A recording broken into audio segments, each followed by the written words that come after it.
I am Dr. Kiran Dashrath. I am working as an assistant professor at Haribhai Desai College. I am going to explain about FTIR spectroscopy, Fourier transform infrared spectroscopy. This is the outline of presentation. We will see few basic things about FTIR spectroscopy, then its principles, then instrumentation and its applications.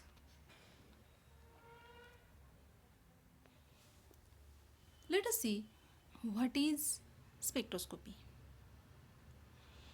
It is the tool to study of electronic, atomic and molecular structure of materials.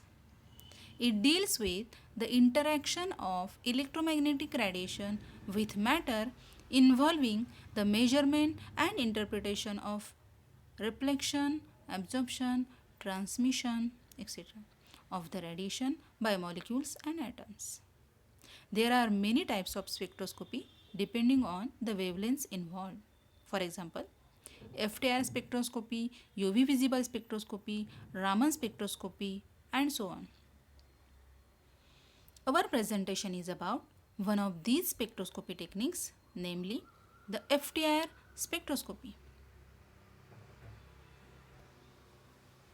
Infrared spectroscopy is one of the most common techniques used for the identification of structural characteristics of various substances or mixtures. The range of electromagnetic radiation in the infrared region lies within the range 780 nanometer to 1000 micrometer or 13,000 to 10 centimeter inverse. IR spectroscopy is the measurement of the wavelength and intensity of the absorption of IR radiation by a sample. IR is energetic enough to excite molecular vibrations to higher energy levels. The wavelength of IR absorption bands is characteristics of specific types of chemical bonds, and IR spectroscopy finds its greatest utility for identification of organic and organometallic molecules.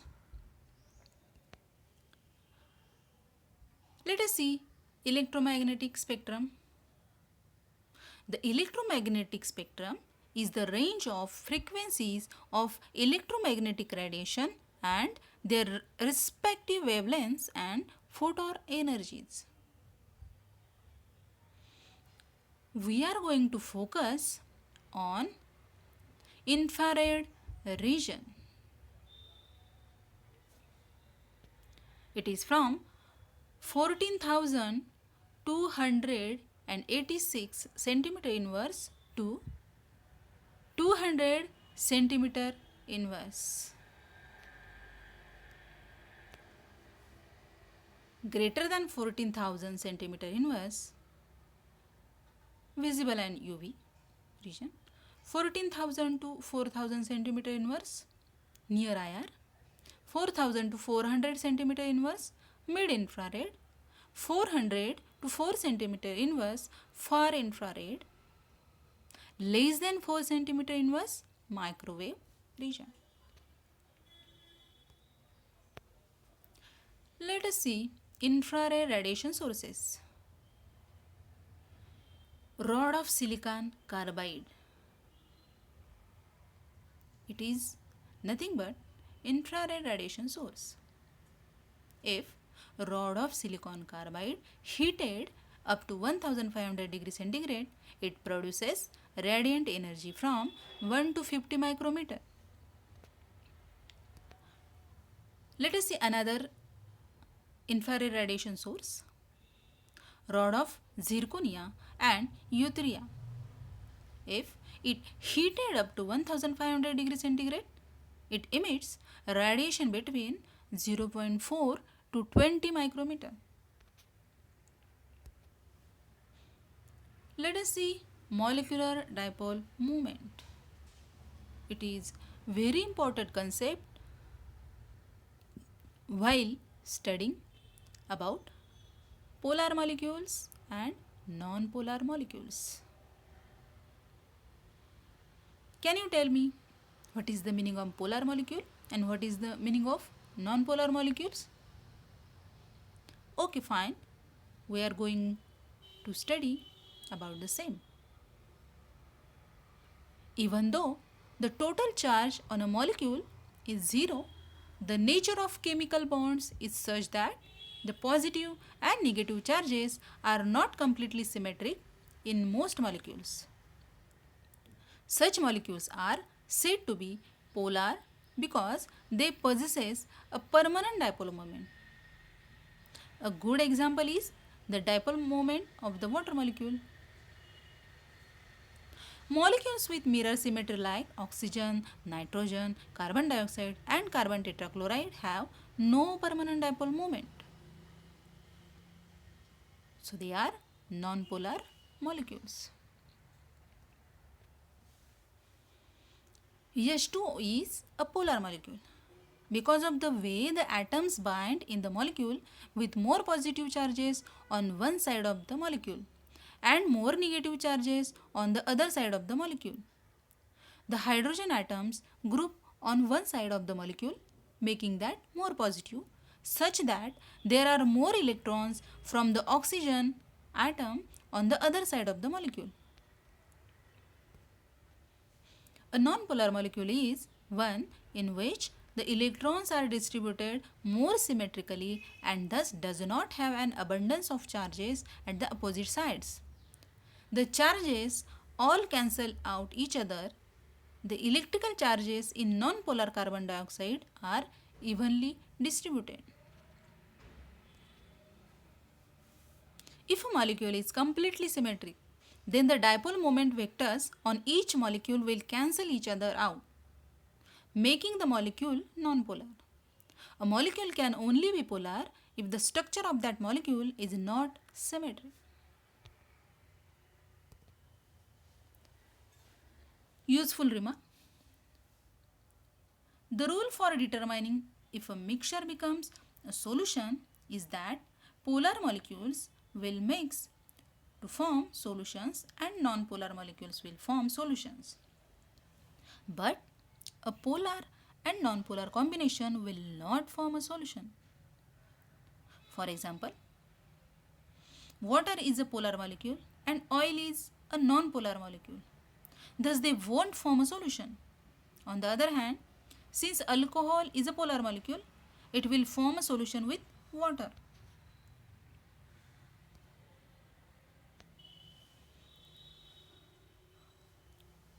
Let us see what are IR active molecules. In order for vibrational mode to be IR active, it must be associated with change in the dipole moment. A permanent dipole is not necessary as the rule requires only a change in dipole moment. For example, CO2 is a nonpolar molecule but some of its vibrational modes are IR active because they are associated with a change in their dipole moment. For a molecule to absorb IR, the vibrations within a molecule must cause a net change in the dipole moment of the molecule. The alternating electric field of the radiation interacts with fluctuations in the dipole moment of the molecule, and if the frequency of the radiation matches the vibrational frequency of the molecule, then radiation will be absorbed, causing a change in the amplitude of molecular vibration.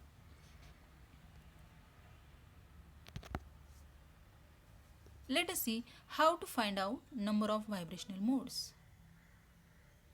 A molecule can vibrate in many ways, and each way is called a vibrational mode. For molecules with n number of atoms, in case of linear molecules, 3n minus 5 vibrational modes, and in case of non-linear molecules, 3n minus 6 vibrational modes. For example, H2O, water molecule, a non-linear molecule, will have 3n minus 6, means 3 into 3 minus 6 equal to 3 degrees of vibrational freedom or modes. Simple diatomic molecules have only one bond and only one vibrational band. If the molecule is symmetrical, for example, nitrogen N2, the band is not observed in the IR spectrum. It is IR inactive. Antisymmetrical diatomic molecules, for example, CO, carbon monoxide, absorb in the IR spectrum. It is IR active. More complex molecules have many bonds and their vibrational spectra are correspondingly more complex. Let us see types of vibrational modes. There are two types of vibrational modes: stretching vibration and bending vibration. In case of stretching vibration involves a continuous change in the interatomic distance along the axis of the bond between two atoms, and it requires more energy so appear at shorter wavelength. In case of bending vibrations are characterized by a change in the angle between two bonds, and it requires less energy so appear at longer wavelength. Let us see types of stretching vibration. So again there are two types of stretching vibration: symmetrical stretching vibration and asymmetrical stretching vibration. In case of symmetrical stretching vibration, interatomic distance between two atoms increases or decreases. See, symmetric stretching mode. And in case of asymmetrical stretching vibration, interatomic distance between two atoms is alternate or opposite. See asymmetric stretching mode.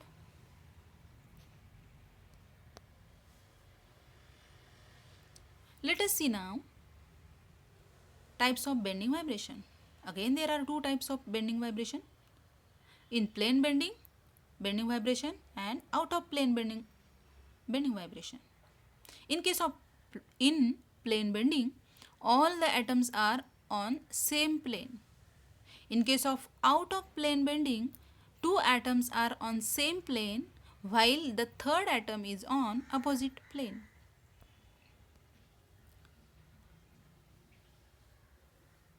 So, see, in case of in plane bending, scissoring mode and rocking mode. And in case of out of plane bending, see, wagging mode and twisting mode.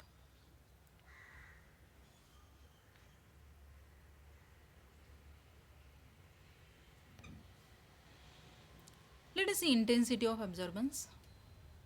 Intensity of light absorbed by a molecule is related to the dipole of the bond. The greater the dipole, the greater the absorbance intensity. Carbon monoxide CO bond stretches are therefore more intense than carbon-carbon CC stretches. The intensity of absorbance is not related to the wave number. The wave number is related to the force constant for the bond vibrating. Let us see factors considered in IR spectrum: position of absorbance, intensity of absorbance, and shape of absorbance. Position of absorbance tells us about energy required for absorbance. Intensity of absorbance tells us about dipole of the bond, and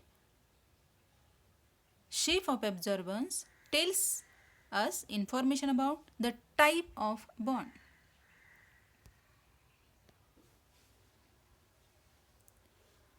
Now tell me why we need to study IR spectra, importance of IR spectra. IR is most useful in providing information about the presence or absence of specific functional groups. IR can provide a molecular fingerprint that can be used when comparing samples. If two pure samples display the same IR spectrum, it can be argued that they are the same compound. IR does not provide detailed information or proof of molecular formula or structure. It provides information on molecular fragments, specifically functional groups.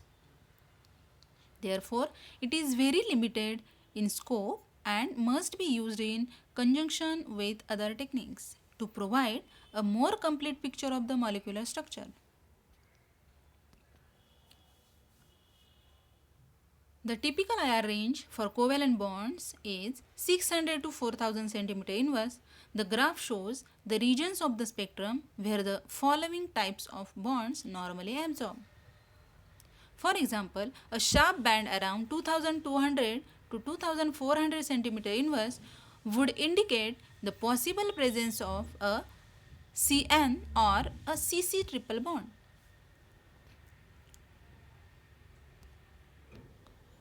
Let us see factors affecting the frequency of the IR absorption. Relative mass of the atoms, force constant of the bonds, and geometry of the molecules. The relative mass of the atom, heavier the atoms, lower is the vibration frequency of the bond between them.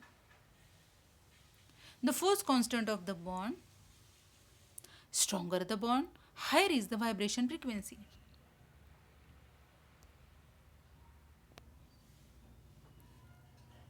Stronger bonds, OH, NH and CH.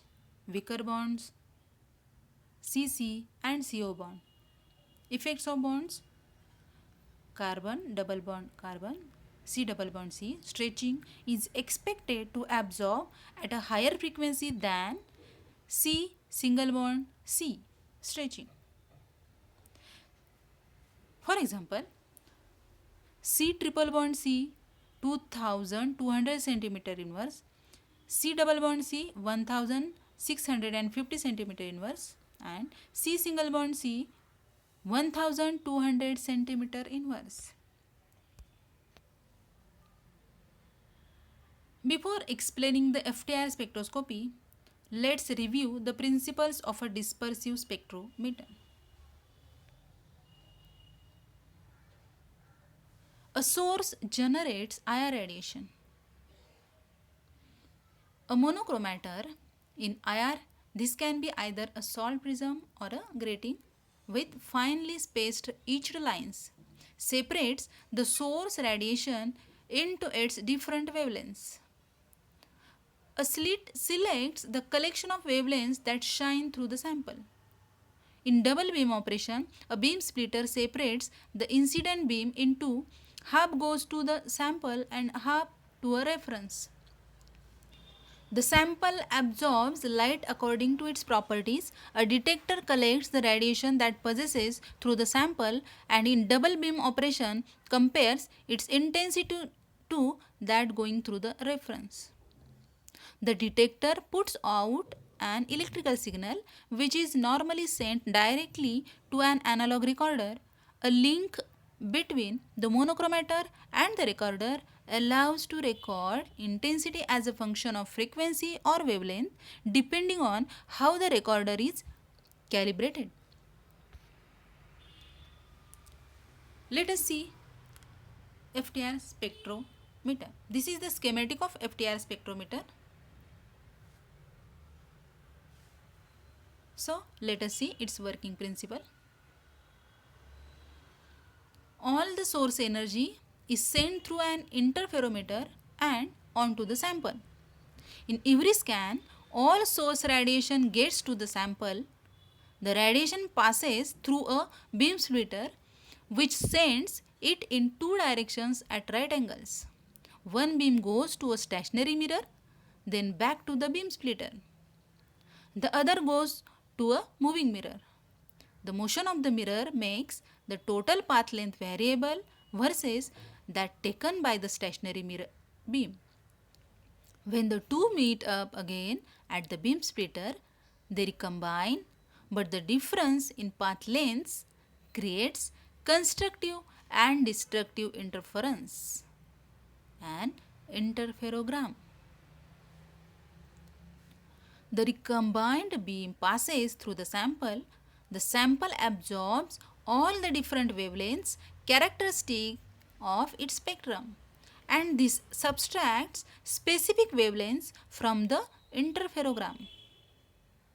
The detector now reports variation in intensity versus time for all wavelengths simultaneously. A mathematical function called a Fourier transform allows to convert intensity versus time spectrum into an intensity versus frequency spectrum.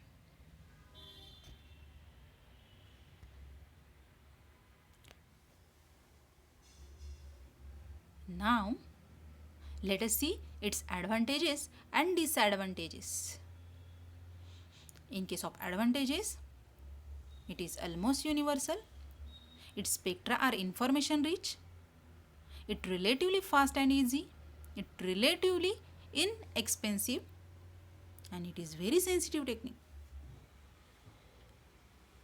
Let us see disadvantages. It cannot detect some molecules, mixtures, and water.